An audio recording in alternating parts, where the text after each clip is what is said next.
name is Maylene. Welcome to Cook Me a Story, a children's program from the Clinton-Macomb Public Library. Today's first Cook Me a Story is Stone Soup, written and illustrated by Marcia Brown. Read Aloud rights kindly given by Simon & Schuster Publishing Company. This is also a Caldecott Honor book and is based off a classic folklore tale. For today's story, Stone Soup, which we will be cooking, you will need some stones. I've washed these and I've also boiled them for about 10 minutes and let them cool. You'll need water, salt and pepper, and any other seasonings of your choice, some carrots, some cabbage, potatoes, meat or protein, some quick cooking barley, and some milk. And of course, a pot, which I have right here. Let's get started.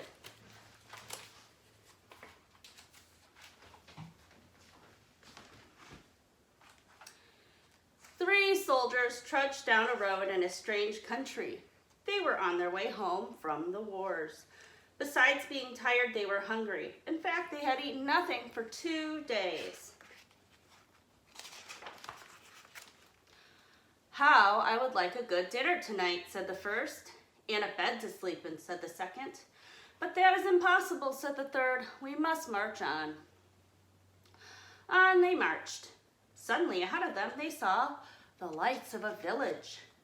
"Maybe we'll find a bite to eat there," said the first. "And a loft to sleep in," said the second. "No harm in asking," said the third. Now the peasants of that place feared strangers. When they heard that 3 soldiers were coming down the road, they talked amongst themselves. "Here come 3 soldiers. Soldiers are always hungry. But we have little enough to eat for ourselves." And they hurried to hide their food. They pushed sacks of barley under the hay in the lofts. They lowered buckets of milk down the wells. They spread old quilts over the carrot bins. They hid their cabbages and potatoes under the beds. They hung their meat in the cellars. They had all that they had to eat. Then they waited. The soldiers stopped first at the house of Paul and Francois. "Good evening to you," they said. "Could you spare a bit of food for 3 hungry soldiers?" "We have had no food for ourselves for 3 days," said Paul. Francois made a sad face. "It has been a poor harvest." The 3 soldiers went on to the house of Albert and Louise.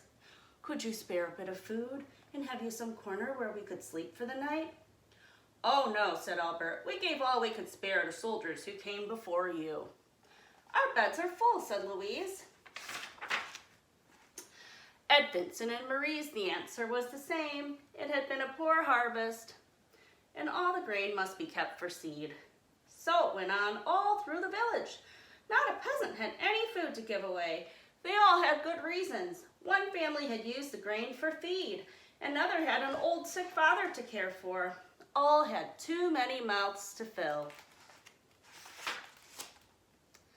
The villagers stood in the street and sighed. They looked as hungry as they could. The 3 soldiers talked together.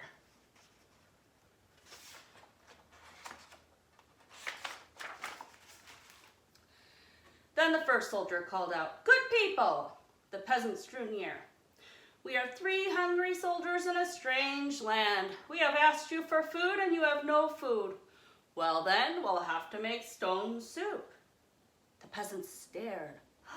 Stone soup? That would be something to know about.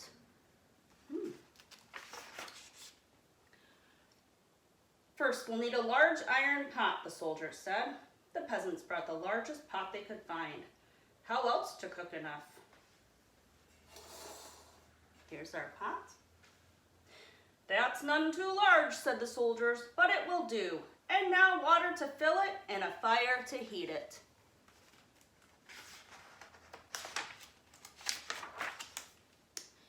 It took many buckets of water to fill the pot. A fire was built on the village square and the pot was set to boil.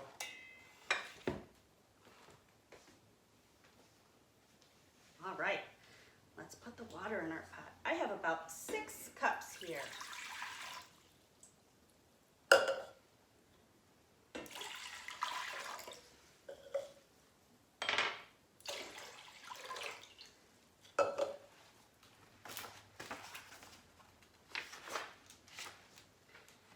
And now, if you please, 3 round, smooth stones.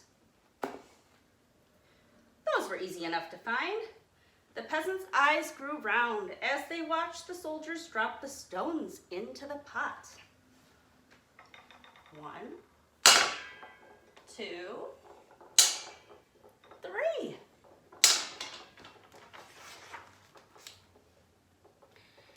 Any soup needs salt and pepper, said the soldiers as they began to stir. The children ran to fetch salt and pepper. Let's put in our salt and our pepper.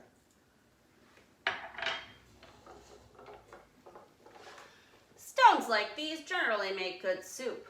Oh, but if there were carrots, it would be so much better. Why, I think I have a carrot or 2, said Francois, and off she ran. She came back with her apron full of carrots from the bin beneath the red quilt. I have some carrots here that I've chopped up.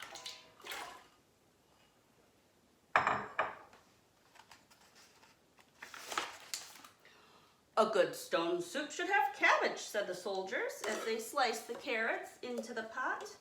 But no use asking for what you don't have. I think I could find a cabbage somewhere, said Marie, and she hurried home.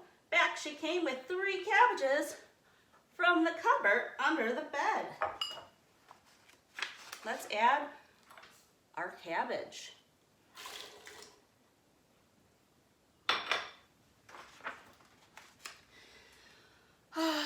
If only we had a bit of beef and a few good potatoes, this soup would be good enough for a rich man's table.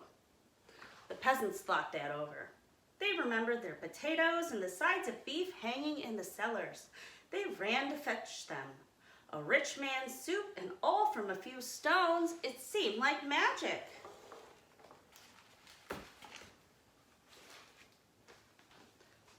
Now let's add our potatoes.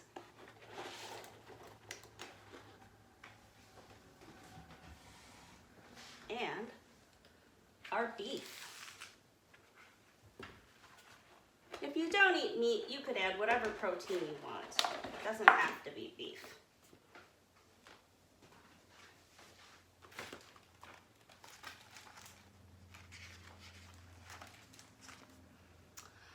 Ah, sighed the soldiers as they stirred in the beef and the potatoes. If only we had a little barley and a cup of milk.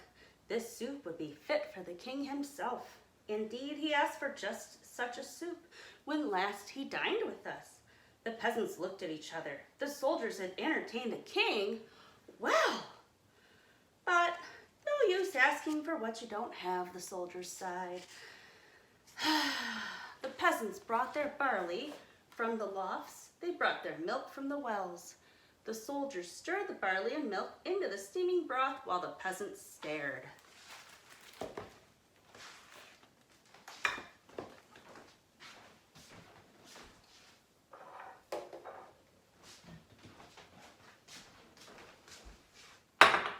We have our barley. And we have our milk.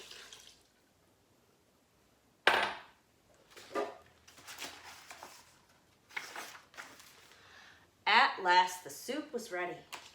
All of you shall taste, the soldiers said, but first a table must be set. Great tables were placed in the square, and all around were lighted torches. Such a soup, how good it smelled, truly fit for a king. But then the peasants asked themselves, would not such a soup require bread and a roast and cider? Soon a banquet was spread and everyone sat down to eat. Never had there been such a feast. Never had the peasants tasted such soup and fancy made from stones. They ate and drank and ate and drank, and after that they danced. They danced and sang far into the night. At last they were tired, and then the 3 soldiers asked, "Is there not a loft where we could sleep? Let 3 such wise and splendid gentlemen sleep in a loft? Indeed, they must have the best beds in the village." So the first soldier slept in the priest's house, the second soldier slept in the baker's house, and the third soldier slept in the mayor's house. In the morning, the whole village gathered in the square to give them a send-off. "Many thanks for what you have taught us," the peasants said to the soldiers. "We shall never go hungry now that we know how to make soup from stones." "Oh, it's all in knowing how," said the soldiers, and off they went down the road. And this last page says, "Such men don't grow on every bush." The end. And that is the tale of stone soup. Well, boys and girls, I put our stone soup on the stove, and you should always have an adult supervision, of course, as I said before. And I let the soup cook for about an hour on medium heat. I did stir it every once in a while. And even though we only put the ingredients from the book into the pot, I did also add some onion soup mix for some extra flavor. I did add some stock, one of these little cubes, and I did also add some dried herbs and spices. So now that our soup has been cooking, this is what it looks like.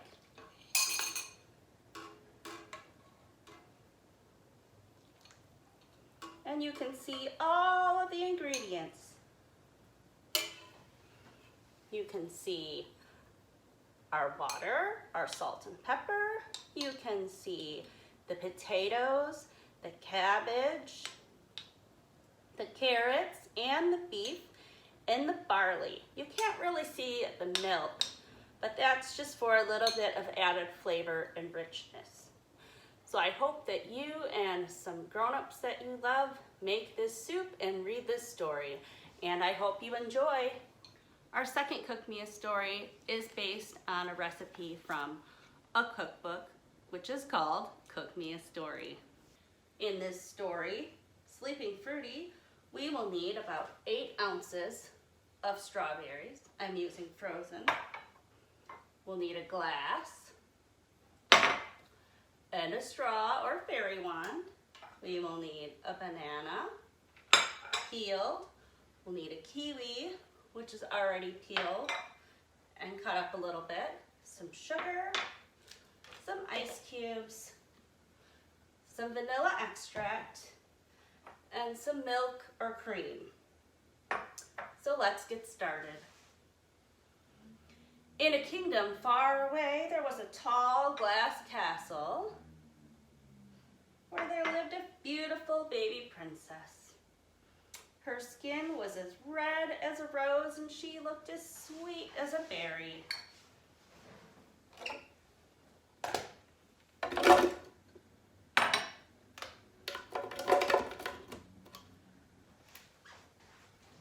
On her first birthday, 3 good fairies came to the castle to give the princess their magical wishes. From the first fairy's wand came a shower of magical crystals, and she said, "Nature's treat, sweet complete, may you be forever sweet."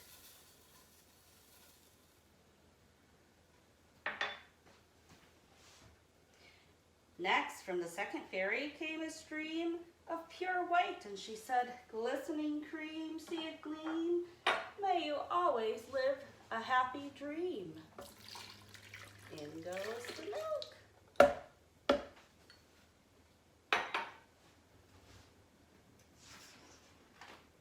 Then out of nowhere, a wicked fairy appeared. Angry at not being invited, she pointed her wand at the princess and said, "I have my own sour fruity for this little beauty. It's pointy and green, and here's something mean. The princess will fall asleep when she turns 15. Oh no! Everyone was terrified, but the last fairy still had one gift of magic left. So she said, I'll turn that curse into a sleep of bliss until she wakes by a loving kiss.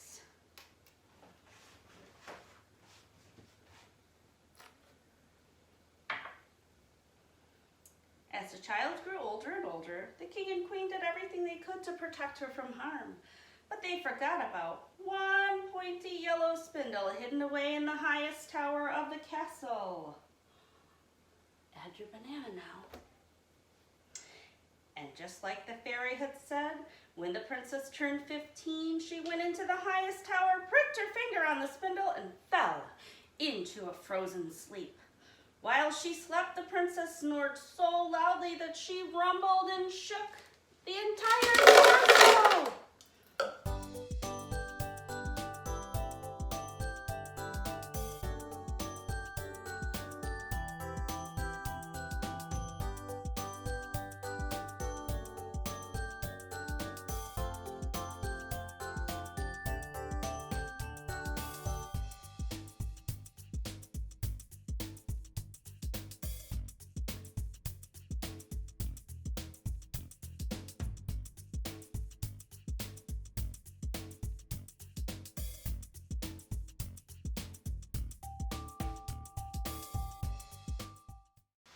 All right, after many, many years, a traveling prince heard the loud rumble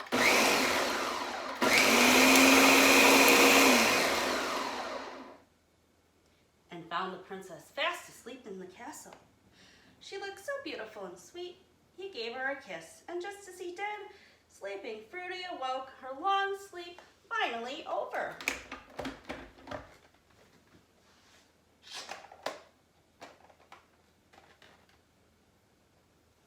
Now you can pour your Sleeping Fruity into your glass castle and enjoy a sweet kiss for yourself. The end.